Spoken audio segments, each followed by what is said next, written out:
There's two ways to see the world. Some people see the thing that they want, and some people see the thing that prevents them from getting the thing that they want. And I was thinking to myself, like, why does that happen? And I think actually it's because a lot of us are broken inside.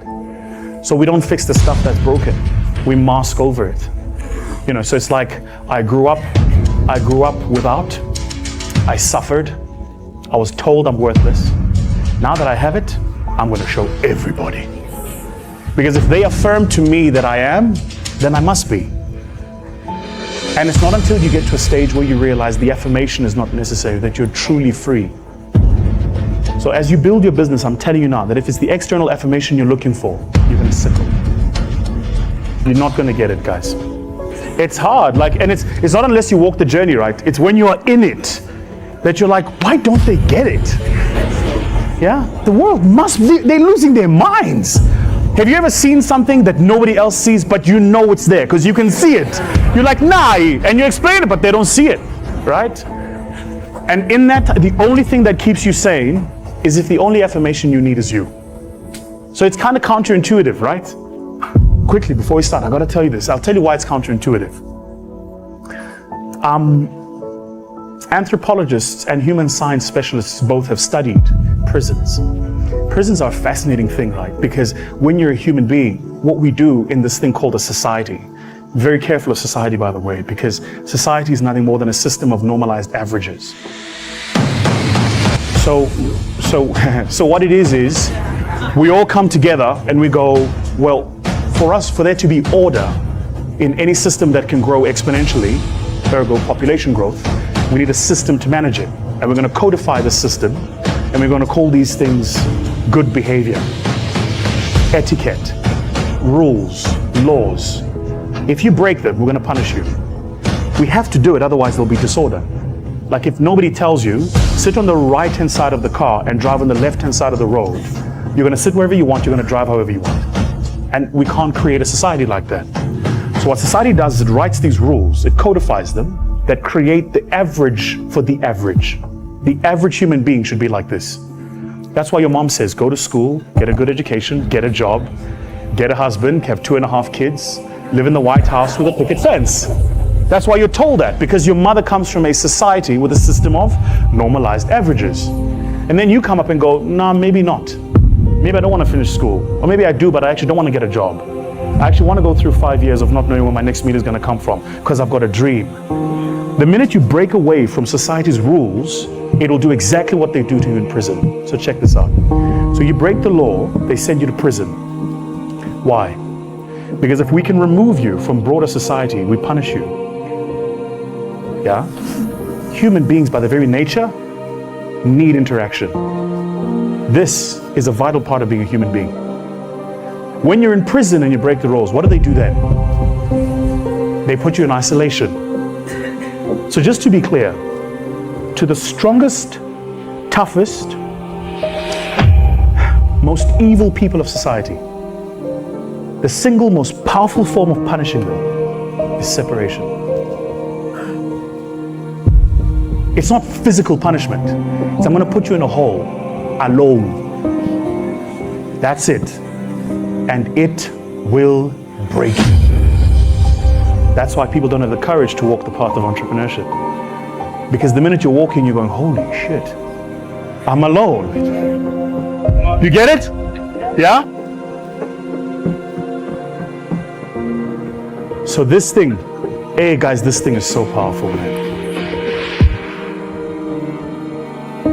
The thinkers I've never been. I believe in intelligence. I believe in seeing things as they are, but not worse follows you. I mean, most people have seen The Social Dilemma. They understand that literally you are being tracked in every single thing you speak, say, do, and everything you're going to see. And it's different if you type in global warming and you're one person, you're going to complete different set of answers than if you type in global warming and you're another person. So we're living in a world where it's hard to find truth. And so the first place you got to realize is you can't control out the outside world. You can influence it, work, and get the right strategies to make it happen. So for me, it's really slow it down, and everyone needs a compelling future. What do I mean by that? Anybody can deal with a tough today if they have a compelling tomorrow. Consciously what you want your life to be. So changing your body radically by a workout, by a run, by a push, by whatever you're going to do. Shifting by feeding your brain every single day, and then making sure every day you're taking some form of action towards a compelling future. Like, what am I going to make better? If you have nothing to look forward to, you're going to be pissed off, you're going to be frustrated, you're going to be depressed, you're going to be overwhelmed. And in those emotional states, even though you're a smart person and you know lots of things, you won't use anything you know. So to me, the leverage to changing somebody's life is always starting with the human body. If I started to speak to you and I spoke my body. Now, I'm not saying everybody needs to talk fast or loud like me. That's my own physiology that's kind of trained. But everyone has different gears. And when you're low gears, like you can be in a great relationship, somebody you totally love, and you're both in a great physical state, emotional state, everything's great. You both get a little low from taking the kids to 20 soccer practices and cash flow problems in the business and all that stuff. And all of a sudden, same love doesn't feel like the same love. You still love each other, but it doesn't come across. Maybe you're both stressed out. Then it creates problems in the relationship. So the most important factor in your life is the ability to manage your mental, emotional state. It is the one thing you have complete control of once you learn how. Then it becomes just the daily discipline, and it's not even discipline, it just becomes habit. To say, I'm not gonna live in this lousy pace, I'm not gonna put up with it, I know what to do. A part of being a beast just ain't eating a gazelle. A part of being a beast is the hunt. It's the hunt that they're excited about. They like to see the gazelles run, then boom, they take off. Because real lions like to hunt. They love the process just as much as they love the prize. And some of y'all just wanna score. You don't like the process. You're not in love with the process. A true hunter's goal is not the prize. A true hunter's goal is to hunt. That's what they live for. They live to hunt. They don't just live to catch it. It's the whole process. When you are a true hunter, you don't go by time. You go by the gazelle. When you are a true hunter, you hunt until you get a gazelle, and you don't stop until you get one. And then you get another, and then you get another, and you get another. If you're gonna do what you say you're gonna do, be what you say you're gonna be, you're gonna have to lion me out. You a gazelle, you gonna come up short. You a gazelle, you gonna have an average experience. You a student, I need you in lion mode. You an entrepreneur, I need you in lion mode. You trying to lose weight, lion mode. You can't do nothing significant in gazelle mode, nothing. Nothing impressive happens in gazelle mode. Nothing happens in run mode, give up mode, quit mode, scared mode, fearful mode, nothing happens.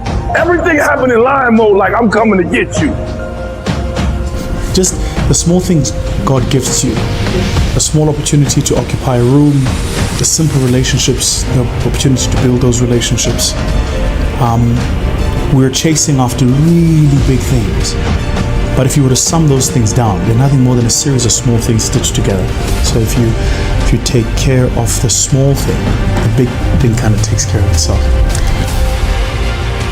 But it is a fleeting gift. I think a lot of us use money as a determinant of our worth. It's not. It's just a fleeting gift. You have it for the moment. And money, by its very nature, I like to think of money as a water. It just runs, right? And water that doesn't run will spoil. Algae will grow. Money's the same. It's got to move. And I'm not saying you've got to be. You must still be judicious with your money, so don't waste it. But money not invested is money wasted. And that investment could be whatever. It could be a holiday when you need it. It could be getting another qualification. It could genuinely be investing it in something or starting a business. But it is a fleeting gift because it buys you into the spaces that you require rather than it being the end goal. Sometimes I meditate. Other times I scream. I live at the gym. It's the purest form of therapy. 20 kilograms has never cheated on me. It was 20 kilograms yesterday, it'll be 20 kilograms tomorrow. And my relationship with it is as it is. It's pure, it's simple. So one of the things I have learned to do, I think one of the challenges of the world today is we make success look so effortless that we are complicit in the lie. It's hard. It's hard. It's hard. I haven't seen my own kids in a week. And this is in December. because of the hours I'm having to work and my travel. There was a time in my life I was very unhealthy, very overweight because of the hours I was putting in. I've lost friendships that I've had my entire life because of business and money. I've almost lost my mind. I've literally almost lost everything I've worked for. So what I don't do, it's how my mother raised me, is you don't wear your scars for the world to see. So whilst I won't get into the detail, let me tell any person watching this, don't sit at the altar of judgment and think this is easy, because it ain't. I think the difference, though, is it not being easy. I choose to do it anyway. And that's the difference. There are some people who, when it gets hard, will stop. I don't. It's hard to answer that question and not sound a bit self-indulgent. Yes. The short answer is yes.